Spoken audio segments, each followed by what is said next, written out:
Rita, and we are here today to introduce our company, Tanga Springs, in hopes that we can interest you in contributing to our goal. Our mission with Tanga Springs is to promote health and longevity for the people of Tanga, Tanzania by providing fresh, clean water through quality and quantity where water is polluted and scarce. Clean water is essential in Tanzania. Accounting for half of their GDP, agriculture being the greatest sector, cannot sustain itself without the supply of water. With the aid from private sectors, the opportunity of fresh water is near endless. Through these efforts, we can provide a water filtration system that delivers clean water to the urban and rural areas of Tanzania. Next speaking will be our PR director. Hi, my name is Pamela Patricia. I'm going to talk about the country profile.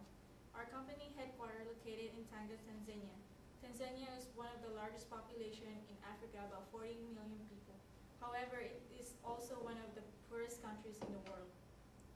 The economy in Tanzania is heavily dependent on agriculture. For about 1 billion people lack access of fresh water. The government in Tanzania is the second least corrupt country in East Africa. One of the reasons why our company chose Tanzania is that water being produced at the desalination plants are in compliance with health code standards set. Therefore, the increasing the water supply will allow us to expand to other markets such as industries, commercials, and residentials. This problem in the community of Tanzania will fall dramatically for the help of our company. Increasing the agriculture supply will increase the standard of living for Tanzanian people. Next, Robert Cole will be presenting the agriculture. Hi, my name is Robert Cole. I'm here to talk about the agricultural products within Tanzania. They have coffee, tea, cotton, cashew, and tobacco as their main exports, with coffee being number one at 17.7%. A major part of the agricultural, though, is the climate. The average temperature is about 80 degrees within the country, and the average rainfall is less than 650 millimeters of water. This is not enough to sustain the agriculture within the country, especially as East African temperatures rise between 2 to 4 degrees Celsius by 2100. However, this could help increase production of rice, wheat, and barley. If you look at this map, you'll see that it shows the annual precipitation, and within this region right here is where it gets about the 650 millimeters of water, which is not enough to sustain the agriculture. So this would be our main sector to look into installing pipelines. If you look over here within this area, we can grow corn and rice and sorghum. These are a few of our potential partners within this project. And the main reason for this project is, according to the International Institute for Environment and Development, Tanzania has 20 years to adapt to this agricultural climate change.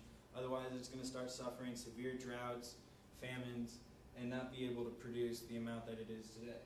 Now, capitalizing on this market now will put us at the forefront, and we could be leading this. Next is Stephen Shadowski, who will be talking about the desalinization. Okay, my name is Steven Shadowski. I plan on talking about the desalinization process and why we decided to use reverse osmosis to desalinate.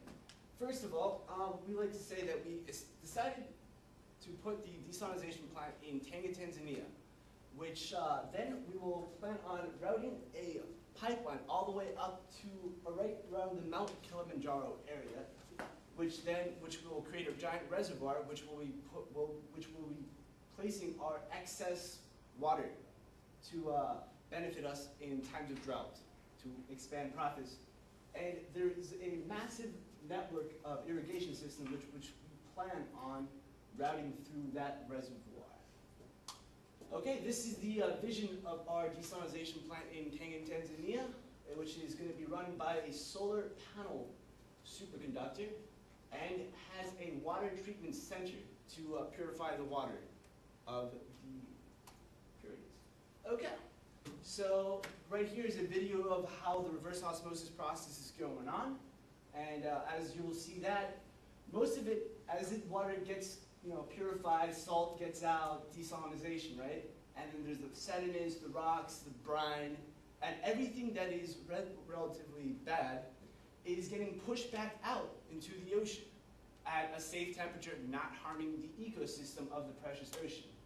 Though the fresh water that we have left over, we, out of the 5.45%, there is a high density of other carbon dioxide, sodium, sulfate, chloride.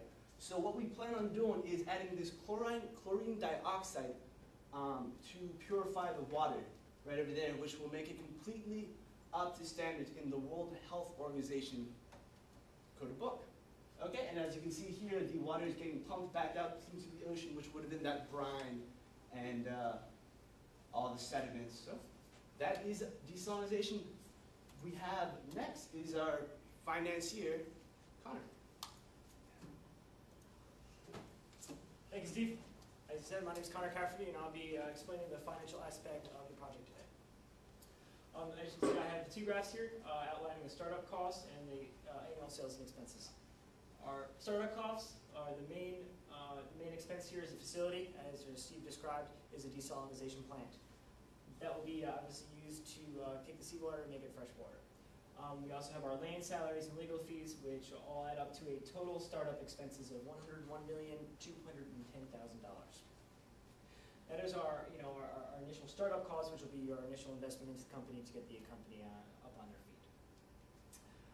Next is my sales and expenses, our annual numbers. Our net sales is derived from our competitive pricing. Through my research, I found that the average price is 69 cents per liter for piped water. We're going to sell it at 50 cents. So it's still a competitive price, but as you can see, we still are making a very good profit at $59,522,991 for our sales. Our expenses are outlined here, and our salaries, maintenance, and factory overhead are the real only expenses annually, because once you get this plant starting, it's all just about keeping it up to running process. So our annual profit ends up at $56,817,991. In my next my graph here, just to show our expenses, as you can see, our startup cost basically takes up 80% of your investment. After that first year, all you have is a small portion of 20% annually.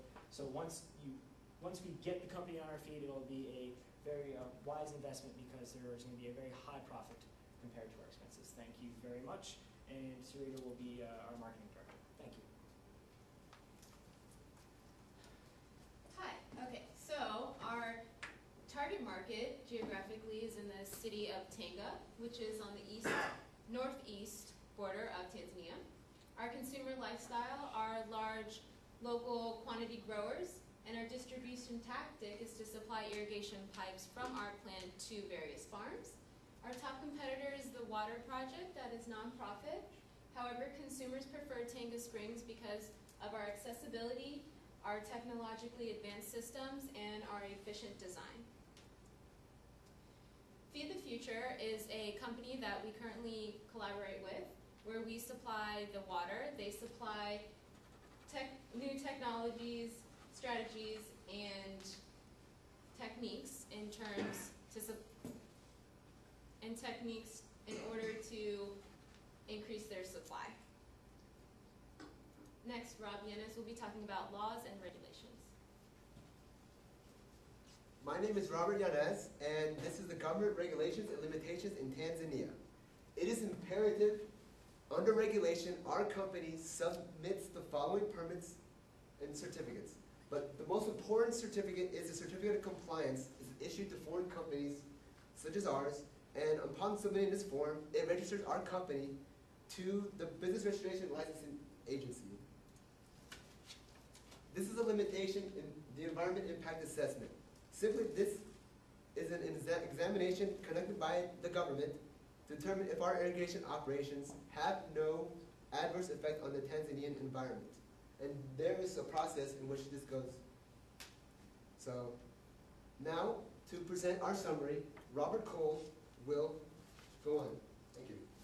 Thanks, Robert, and thank you for your time and interest in Tanga Springs. We look forward to working with you in the future.